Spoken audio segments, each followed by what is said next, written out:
halkani waa BBC oo idin kala hadlaysa mowjadaha gaagaaban efemyada waxaad naga heli kartaan magaalooyinka qaar internetkana ciwaankeennu waa bbcsomali.com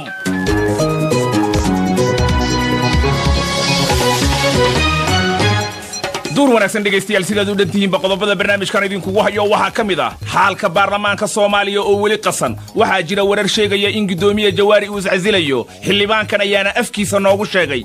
inuu isagoo tixgelinaya codsiga madaxweynaha iyo malaha xildhibaanada dalbanaya inuu xilka ka dego in uu tanaasulay oo iscasilay golaha ammaanka oo ka arrinsanaya sun kiimika oo la sheegay in dalka Suuriya lagu isticmaalay isla Suuriya waxa la duqeeyay xero military gantaalo ayaana lala dhacay ciyaarihii ayaan meesha ka marnayn dalka Hindiya tareen kun qof waday ayaa kala go'ay dadkiina way badbaadeen waa nasiib wanaagsan jigjiga waxaan idinkaga hayaa gabdhaha oo waxbarashada lagu dhiirigelinayo wacyigelinta la siiyana waxa weeyaan inayna gabdhaha ku degdegin guurka oo ay waxbarashadooda heer ka gaaraan guurka degdega ah inuusan lahayn wax faa'iido ah iyo wax natiijo ah wax baratay waa bulsho wax baratay barnaamijka waxa soo saaray Ahmed Badar aniguna waxaan ahay Cabdirasaaq Xaaji Catoosh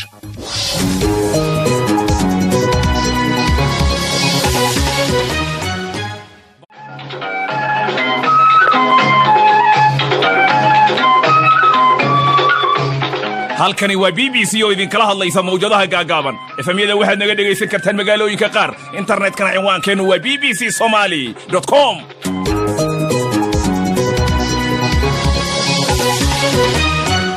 duur wanaagsan dhegaystayaal barnaamijka qodobadan idinkugu hayo waxa kamid ah Jawaari oo si rasmi ah hadda u shaaciyay inuu xilka ka degayo qabiilo isku laayay deegaanka Maxaas ee gobolka Hiiraan talow maxay isku laynayaan shaydaan bay isku laynayaan lama dhihi karo aqli saliim ay isku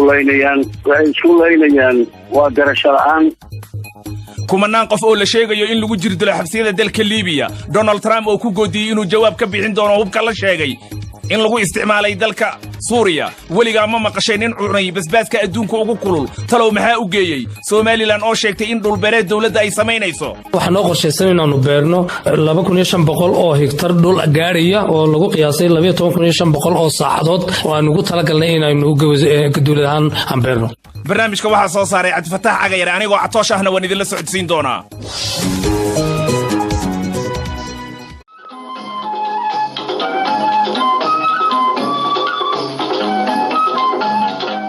halkani waa BBC oo idin kala hadlaysa mowjadaha gaagaaban efemyada waxaad naga heli kartaan magaalooyinka qaar internetkana ciwaankeennu waa bbcsomali.com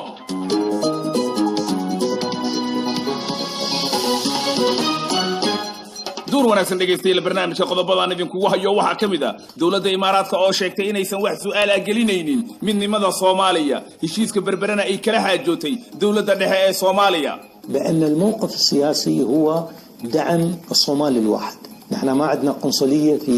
صومالي لاند ما عندنا سفارة dadku dhamaaday roobab ka daay magaalada Ceelwaq ee gobolka Gado cudurka malaariyada oo la sheegay in hal cusub loo helay madaxa sirdoonka Mareykanka ee CIA-da oo booqasho qarsoodi ah ku tagay dalka waqooyiga Korea barnaamijka waxa soo saaray Ahmed Mursal Hussein aniguna waxaan ahay Cabdirasaaq Xaaji Catoosh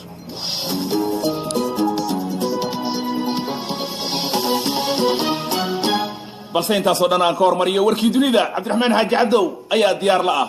mahadsanid Catoosh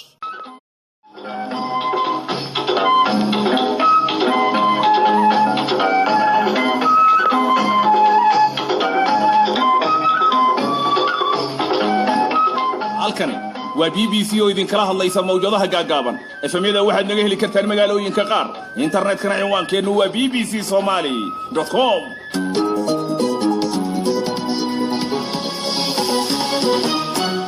galab wanaagsan qiyaartana dhagaysanaysay saacadu waa 5tii galabnimo oo gow ah waxaan ahay Cabdirasaaq Xaaji Catoosh idaacadeena galabnimo oo Nairobi idinkaga imanaysana waxaan idinkugu hayaa dawladda Imaaraadka oo sheegtay inay aqoonsan tahay midnimada Soomaaliya heshiiska berberana waxay tiri dawladda dhexe ee Soomaaliya ayaa nala ogeyd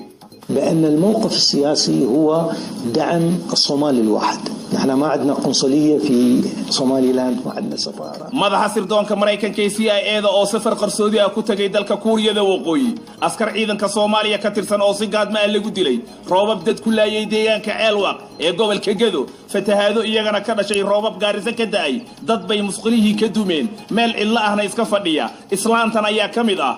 amanta ood baan ku dhalay booska alaalidoo ka dambe weli ma aan arkin musqusha weyneed waa iga duntay guriga cariishka waa iga dumay guriga qodqotaha waa iga dumay banaanka xalay saaxana waxaa sheegtay in uu musqusha ka dumay malaariyada oo dawo cusub loo helay maxaad kala socotaa isbedelada siyaasadeed ee dalka Itoobiya ka dhacaya maxaad ka taqaanaa filimada ay Soomaalidu sameeyaan waxaan sameeyaa hada halo macaan aniga maxaa kugu dhacay tuugadii ay soo weerartay macaan waxaan sameeyana ma aqaan aniga maxaan sameeyaa hada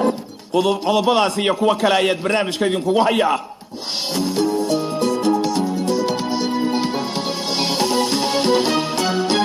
أحمد مرسل حسين أيها إذا عدن صوصاري بل سمر كوري كسو دواذا وركي دونيدا يا عبد الرحمن حاج عدو ما هتسند عطش